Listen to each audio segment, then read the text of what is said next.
warahmatullahi wabarakatuh. Halo semuanya, perkenalkan nama saya Nalia Ramadhani Nainggolan. Saya mahasiswa di Politeknik Negeri Medan, jurusan Administrasi Niaga, program studi Manajemen Bisnis. Saya berada di kelas Manajemen Bisnis 1B.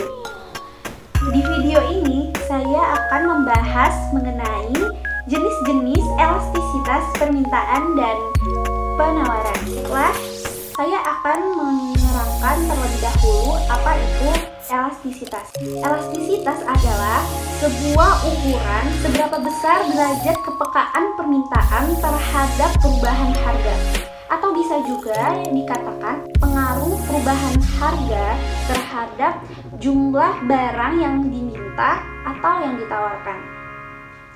Elastisitas harga terbagi menjadi dua, ada elastisitas permintaan dan elastisitas penawaran. Apa itu elastisitas permintaan? Nah, elastisitas permintaan adalah pengaruh perubahan harga terhadap besar kecilnya barang yang diminta. Besar kecilnya barang yang diminta dapat dinyatakan dalam koefisien elastisitas permintaan atau yang disingkat dalam huruf ED, yaitu elastisitas demand. Demand artinya itu permintaan. Nah, ED ini ada rumusnya, yaitu delta Q per delta P kali P per Q. Apa saja itu? Delta P sama dengan perubahan harga, yaitu P diambil dari kata price yang artinya harga. Delta Q ialah perubahan jumlah barang. Nah, Q itu diambil dari kata quantity, artinya jumlah. Nah, selanjutnya P ialah harga barang di awal, dan Q menunjukkan jumlah barang yang ada di awal. Selanjutnya saya akan menjelaskan tentang jenis-jenis elastisitas permintaan beserta kurvanya. Yang pertama itu ada permintaan elastis.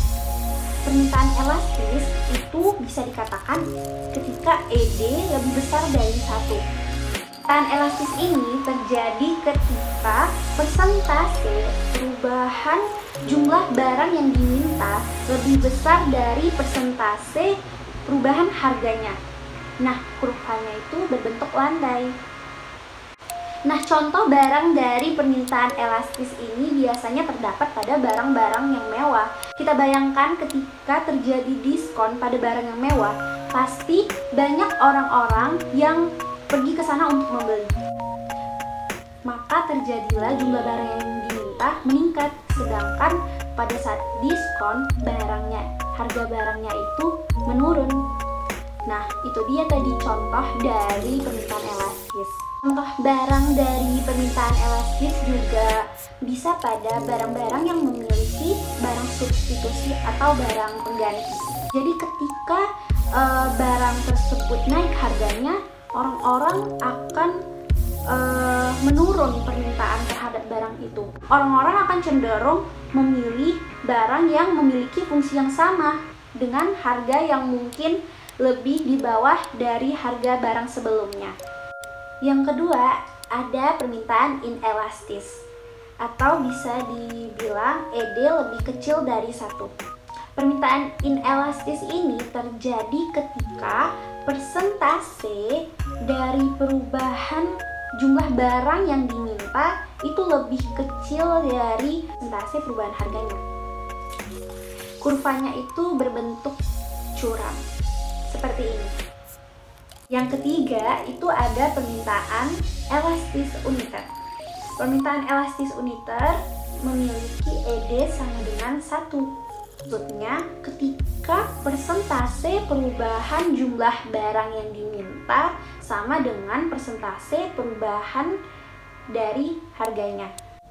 Nah, kurvanya seperti ini. Yang keempat itu ada permintaan elastis sempurna. Memiliki koefisien elastisitas permintaannya tak terhingga. Permintaan ini terjadi ketika adanya perubahan jumlah barang yang diminta, padahal perubahan harganya itu tidak ada dan harganya itu tetap dan sama. Kurvanya itu berbentuk horizontal. Dapat juga dilihat dari kurva yang horizontal ini bahwa yang berubah itu ialah quantity, sedangkan price-nya tetap di price yang sama dengan quantity yang berubah. Yang kelima itu ada permintaan inelastis sempurna, memiliki koefisien elastisitas permintaannya 0. Ini terjadi ketika adanya perubahan harga tetapi jumlah dari barang yang diminta tetap dan tidak berubah. Dengan kata lain, adanya perubahan harga tidak sama sekali mempengaruhi jumlah barang yang diminta. Nah, kurvanya itu berbentuk vertikal. Dapat juga kan dilihat dari kurvanya bahwa tidak ada pergerakan dari quantity dengan price yang terus berubah. Nah, itulah tadi jenis-jenis dari elastisitas permintaan. Berikutnya saya akan memberikan contoh soal tentang elastisitas permintaan. Itu sebagai berikut. Harga daging di suatu pasar turun dari Rp50.000 menjadi Rp49.000. Sedangkan kuantitas dari barang yang diminta itu meningkat dari 1.000 kg menjadi 6.000 kg. Tentukan koefisien elastisitas permintaan dari cerita tersebut. Pertama-tama kita dapat membuat diketahui terlebih dahulu, yaitu yang pertama ada P1. P1 itu price yang pertama kali sebelum terjadi perubahan, yaitu P1-nya sama dengan Rp50.000. P2-nya price yang kedua, harga setelah terjadi perubahan, yaitu Rp49.000. Q1-nya merupakan jumlah barang yang diminta pertama kali sebelum terjadinya perubahan harga, yaitu 5.000 kg. Jadi Q1 sama dengan 5.000 kg. Q2-nya merupakan jumlah barang setelah terjadinya perubahan harga, yaitu 6.000 kg. Jadi Q2-nya 6.000 kg. Kemudian masukkan rumus dari koefisien elastisitas permintaan, yaitu ED sama dengan delta Q per delta P dikali P per Q. Oke, delta Q itu merupakan Q2 dikurang dengan Q1, karena delta itu menunjukkan perubahan. Delta P, P2 dikurang P1. Nah, hasilnya ketika Q2 dikurang Q1 yaitu 1.000 kg, 6.000 dikurang 5.000. Nah, ketika P2 dikurang P1 menjadi minus, yaitu minus 1.000, karena 49.000 dikurang 50.000. Sehingga ED sama dengan 1.000 per min 1.000 dikali 50.000 per 5.000. Hasilkan ED sama dengan minus 10. Minus ini diabaikan dan menghasilkan 10. Nah, dapat kita lihat bahwa 10 ini lebih besar dari 1 kan? Nah, ED lebih besar dari 1, sehingga ini dapat dikatakan elastis. Selanjutnya, saya akan menjelaskan tentang elastisitas penawaran. Elastisitas penawaran adalah pengaruh dari perubahan harga terhadap besar kecilnya barang yang ditawarkan. Besar kecilnya barang yang ditawarkan dapat dinyatakan dalam koefisien elastisitas penawaran, atau disingkat ES, elastisitas supply. ES ini memiliki rumus delta Q per delta P dikali P per Q. Untuk elastisitas penawaran, delta Q ini merupakan perubahan barang yang ditawarkan.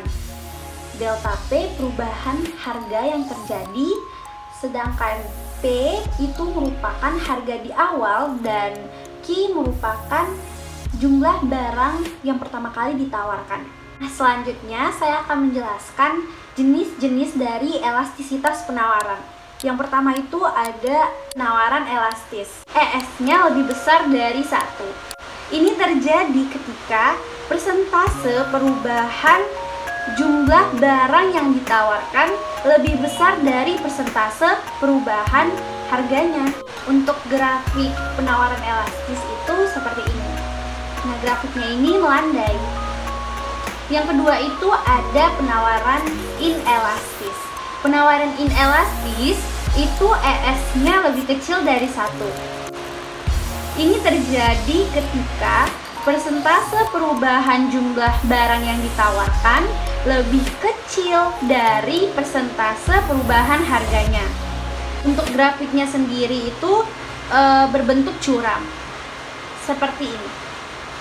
Itu ada penawaran uniter. Penawaran uniter ini ES-nya sama dengan 1. Ini terjadi ketika persentase dari perubahan jumlah barang yang ditawarkan sama dengan persentase perubahan harganya. Untuk grafiknya itu seperti ini. Yang keempat itu ada penawaran elastis sempurna. Penawaran elastis sempurna itu ES-nya sama dengan tak hingga. Ini terjadi ketika adanya penawaran barang yang terus meningkat, sedangkan tidak ada perubahan pada harganya. Nah, ini juga bisa kita lihat dari grafiknya yang berbentuk horizontal, bahwa price-nya tetap berada di situ, sedangkan kuantitinya bergerak terus. Yang kelima itu ada penawaran inelastis sempurna. Ini memiliki ES sebesar 0. Nah, ini terjadi ketika adanya perubahan harga tetapi tidak mempengaruhi jumlah barang yang ditawarkan. Nah, grafiknya sendiri itu berbentuk vertikal. Bisa dilihat juga dari grafiknya bahwa quantity tidak bergerak, tetap pada posisinya, sedangkan price-nya itu terus meningkat. Nah, itulah tadi jenis-jenis dari elastisitas penawaran. Selanjutnya saya akan memberikan contoh soal dari penawaran elastisitas. Ini contoh soal dari elastisitas penawaran. Pada saat harga barang Rp500, barang yang ditawarkan 40 unit. Kemudian harga barang turun menjadi Rp300. Nah, barang yang ditawarkan 32 unit. Hitunglah koefisien elastisitas penawarannya. Nah, kita cari terlebih dahulu apa yang diketahui. Yang pertama itu ada P1, price pertama, harga pertama, harga di awal, yaitu Rp500. P2, price kedua, yaitu Rp300. Q1 sama dengan jumlah barang yang ditawarkan pertama kali, yaitu 40 unit. Q2 itu merupakan jumlah barang yang ditawarkan setelah harga turun, yaitu 32 unit.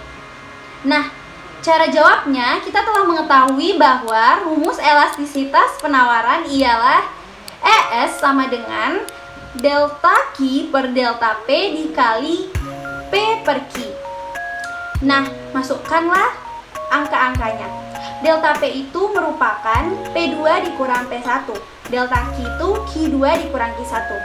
Jadi, Q2 dikurang Q1 yaitu 32 dikurang 40 menghasilkan minus 8. Untuk delta P-nya, P2 dikurang P1 sama dengan 300 dikurang 500 menghasilkan minus 200.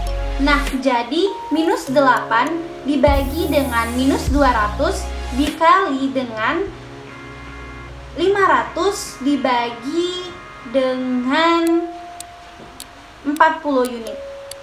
Ini menghasilkan 4.000 dibagi 8.000. Jadi ES-nya sama dengan 1/2 atau bisa dibilang 0,5.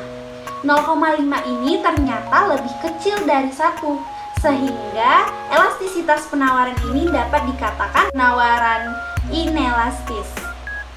Mungkin itu saja yang dapat saya sampaikan dari jenis-jenis elastisitas permintaan dan penawaran. Apabila ada kesalahan kata, mohon dimaafkan. Dan terima kasih sudah menonton. Semoga apa yang saya sampaikan dapat bermanfaat untuk kita semua. Wabillahi taufiq wal hidayah. Wassalamualaikum warahmatullahi wabarakatuh. Salam sejahtera untuk kita semua.